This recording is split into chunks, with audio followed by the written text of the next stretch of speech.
जल जंगल जमीन की लड़ाई हमारे युवा साथी इस देश में लड़ रहे हैं और इस देश में हमारे युवाओं को जेल में डाला जा रहा है। आज हमारे 11 लाख 5 लाख हमारे युवा साथी जेल में बंद है।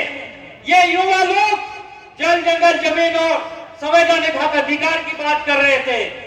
आज उसका हमने आवेदन दिया, लेकिन उसको बाहर करने के बाद भी बाहर करने का निवेदन किया और होने वाला था, उसके बाद भी उनको नहीं निकाला गया, क्योंकि ये जब भी बाहर निकलेंगे जल जंगल जमीन की बात करेंगे।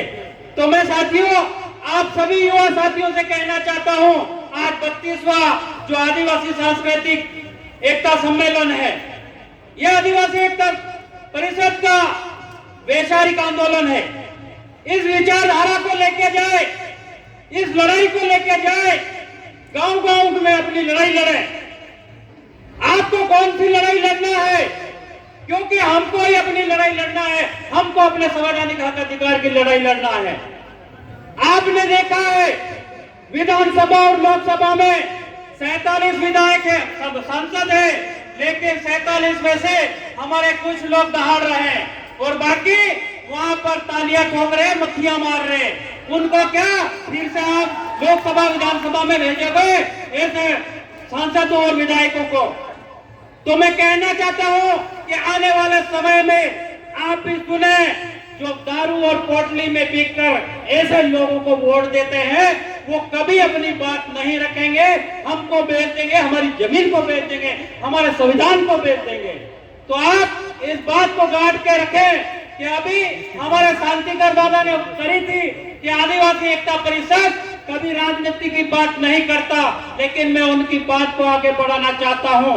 हम लोग कोई बहुत सारी परिकल्पनाएं को लेकर यहाँ पर बैठे हैं। आने वाले समय में हमारी बहुत सारी आशाएं हैं।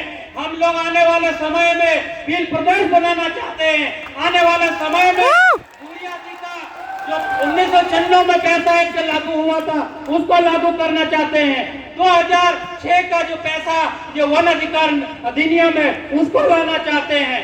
तो क्या जो पैसा एक्ट को है उन्होंने तोड़ मड़ोड़ के पेश किया है, उसको भी हमको, ये जो निजीकरण का मामला कर रहे हैं, उसको भी हमको विरोध करना चाहिए। तो आज हमने देखा हमारी नंदाबाई भील आपको 5 जनवरी 2011 का जजमेंट दिलाया कि हम इस देश के मूल मालिक है, लेकिन मूल मालिक की बात कहाँ कर रहे हो साथियों? जब चुनाव आता है तब बढ़ जाते हो। लेकिन हमको इस देश में स्वतंत्र विचारधारा के साथ में, आदिवासियों की विचारधारा के साथ में लोकसभा और विधानसभा में पहुंचाना चाहिए, पहुंचना पड़ेगा। तब हमारे लोगों की बात होगी, तब हमारे जमीन की